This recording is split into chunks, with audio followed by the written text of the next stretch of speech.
नमस्कार दोस्तों, scary story official में आप सबका स्वागत है। आज की कहानी की तरफ बढ़ने से पहले चैनल को सब्सक्राइब कर लीजिए और अगर कहानी अच्छी लगती है तो प्लीज़ लाइक एंड कमेंट करना मत भूलिएगा। दोस्तों, आप लोगों ने बहुत समय ऐसा कुछ महसूस किया होगा जो शायद मैंने भी कई बार महसूस किया, लेकिन कुछ दिनों से मेरे साथ ऐसा बहुत अजीब हो रहा है कि 4 रातों से मैं सो भी नहीं पाई, जिस वजह से मेरी तबीयत बहुत ज़्यादा ख़राब हो गई थी। और आप लोग सोच रहे होंगे कि तब भी लगातार वीडियोस आ रहे हैं, तो वीडियो मैंने कुछ पहले से ही कह के रखे थे और इस बीच जब तबीयत थोड़ी नॉर्मल हुई तो फिर मैंने वीडियो बनाए। लेकिन मेरी तबीयत ज़्यादा ही ख़राब थी क्योंकि 4 रातों से बिल्कुल भी नहीं सोई थी। इसका भी एक रीज़न था, तो आपको पूरी बात बताते हैं। बात है आज से 5 साल पहले की। हमारी बहुत बड़ी फैमिली है और फैमिली में एक ऐसा पर्सन था जिसे मुखिया के तौर पर कह सकते हैं। मैं उन्हें उनका कोई नाम नहीं बता सकती हूँ कौन है वो, लेकिन उनकी डेथ हो जाती है। और जब उनकी डेथ होती है तो पूरा घर सदमे में था, सभी लोग परेशान थे। लेकिन सभी धीरे धीरे नॉर्मल होने लगे और सब कुछ ठीक हो गया, क्योंकि समय के साथ इंसान फिर चेंज हो जाता है और आगे बढ़ता है, क्योंकि उन्हीं सब चीज़ों को पकड़कर नहीं रखा जा सकता। तो सभी लोग तो आगे बढ़ गए, लेकिन पता नहीं मेरे साथ ही ऐसा क्यों होता है कि जब किसी की डेथ होती है, जबकि भले ही मेरा उनसे कोई इतना ख़ास बॉन्डिंग ना हो, फिर भी मुझे वो दिखाई देते हैं। ये मैंने कई बार महसूस किया है। और ऐसा नहीं है कि वो हमारे कोई रिलेटिव हैं तभी ऐसा होता है। अगर आस पड़ोस में भी किसी की डेथ होती है या होने वाली है तो मुझे पता चल जाता है। तो वैसे ही ये केस था और मैंने इसे बहुत हल्के में लिया। और उस समय से लगातार मुझे रात में डरावने सपने आते थे और वो इंसान मुझे दिखाई देता था। मैंने उसे भी अवॉइड किया कि हो सकता है कि ऐसे हो। कमरे में मैं लुबान या धूप कर देती थी, अपनी तकिया के नीचे नील कटर और चाकू रख कर लेटती थी कि डर ना लगे, क्योंकि कहीं ना कहीं लोग बोलते ज़रूर हैं कि डर नहीं लगता है, लेकिन डर सबको लगता है।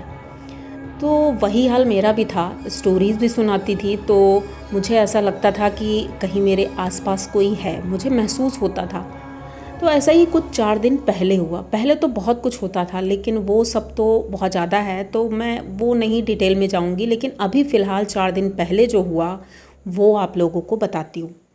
4 दिन पहले मैं अपने किचन में खाना बना रही थी और अकेली थी। बच्चे दूसरे रूम में पढ़ाई कर रहे थे, तो मुझे लगा कि मेरा बेटा आया है और मेरे पीछे खड़ा है, क्योंकि अक्सर उसकी आदत है जब मैं किचन में होती हूँ तो वो ज़रूर आता है पीछे कि मम्मी क्या बना रही हो, और ऐसे ही बात करने के लिए। तो मुझे लगा मेरा बेटा है। तो मैं रोटियां सेक रही थी और रोटी सेकते सेकते ही मैंने उससे बोला कि क्या बात है, अब क्या चाहिए। और जैसे ही मैंने पीछे मुड़कर देखा, पीछे कोई भी नहीं था। आप सोच नहीं सकते हैं कि उस वक्त मुझे ऐसा महसूस हुआ कि सच में यहाँ पर कोई था, क्योंकि मुझे एकदम क्लियर लगा था कि कोई आया है और मेरे पीछे खड़ा है। मैंने इधर उधर देखा, फिर बच्चों के रूम में जा कर के बच्चों से पूछा कोई आया था क्या उधर। तो बच्चे अपना पढ़ाई कर रहे थे, ऑनलाइन क्लासेस चल रही हैं, तो वो पढ़ाई कर रहे थे। और मैं फिर वापस आई और मैंने बच्चों से कुछ नहीं कहा, क्योंकि बच्चे डर जाते हैं। लेकिन फिर से जब मैं रोटियां सेकने लगी, उसके बाद मुझे अजीब सी स्मेल आई।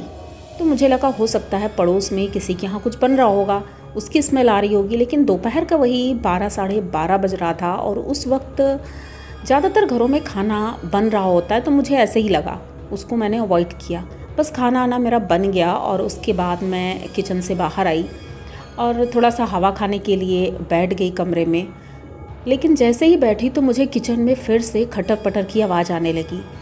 वैसे मेरे घर में एक भी चूहा नहीं है, आप लोग विश्वास नहीं करेंगे, लेकिन मेरे घर में चूहे नहीं हैं।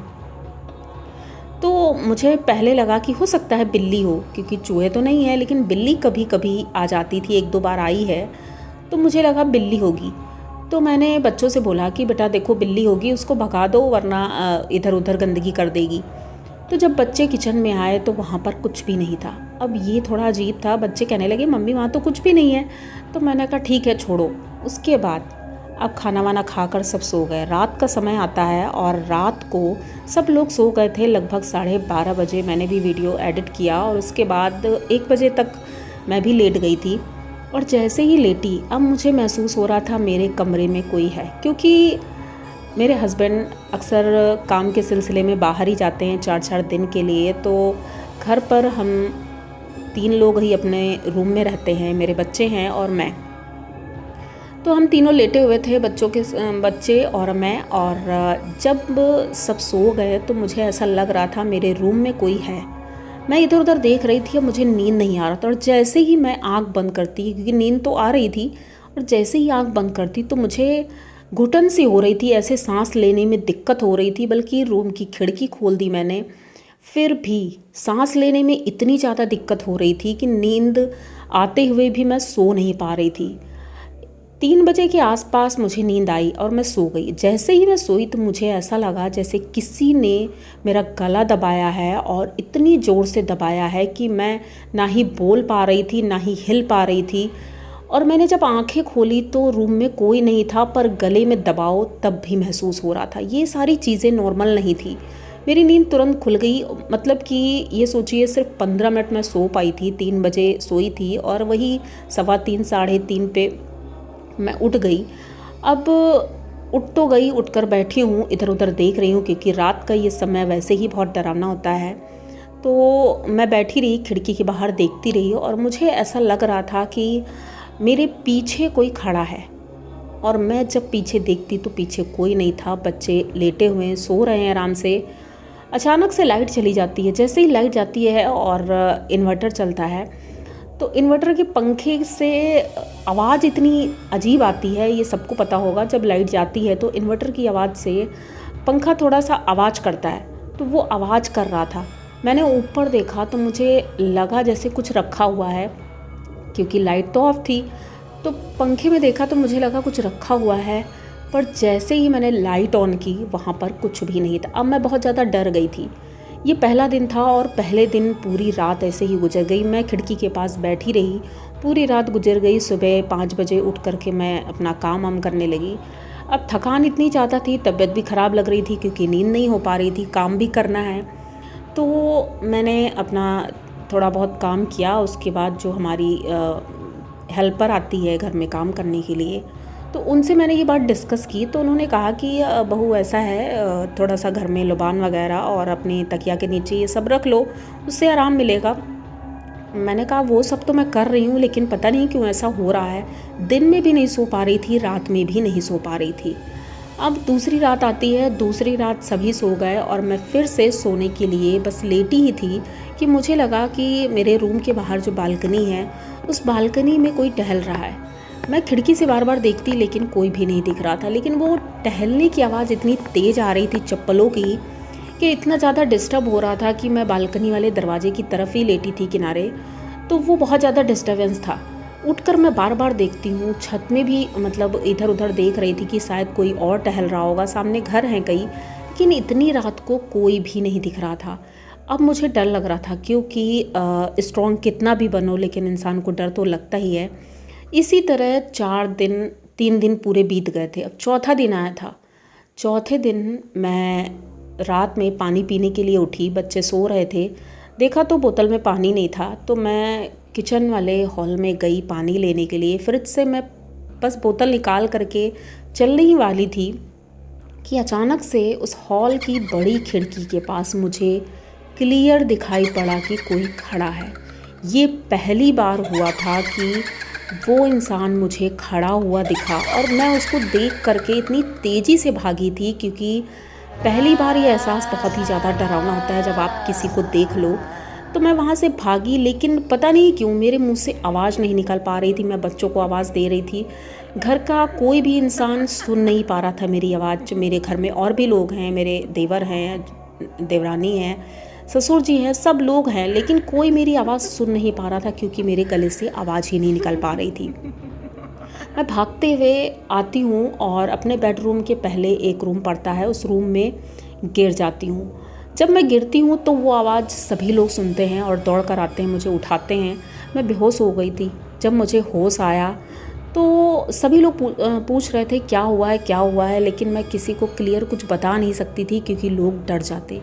लेकिन अब मेरी हालत बहुत ख़राब हो गई थी क्योंकि 3 रातों से ऑलरेडी मैं सोई नहीं थी और ये चौथी रात थी। चौथी रात पूरी वैसे ही निकल गई बैठे बैठे ही। सभी लोग तो अपने अपने रूम में चले गए क्योंकि मैं अब कुछ नॉर्मल थी।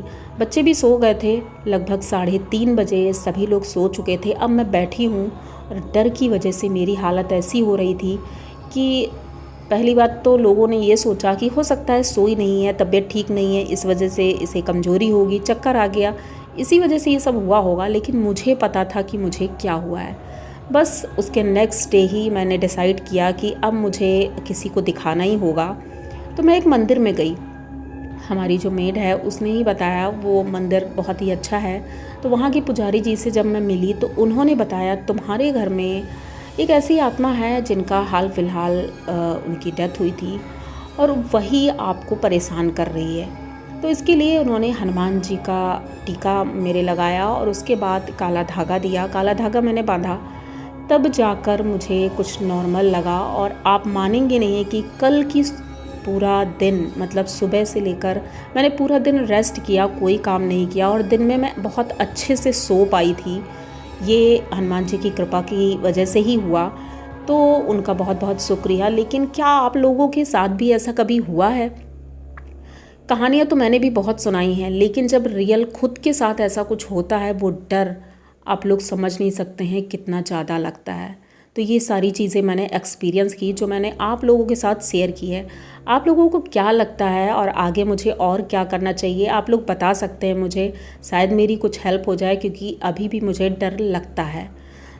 तो ये अगर आपको अच्छा लगा हो तो प्लीज़ चैनल को सब्सक्राइब करिए, लाइक कमेंट करिए, शेयर करिए और बने रहिए हमारे साथ। मिलते हैं फिर किसी नई कहानी में, तब तक के लिए डरते रहिए।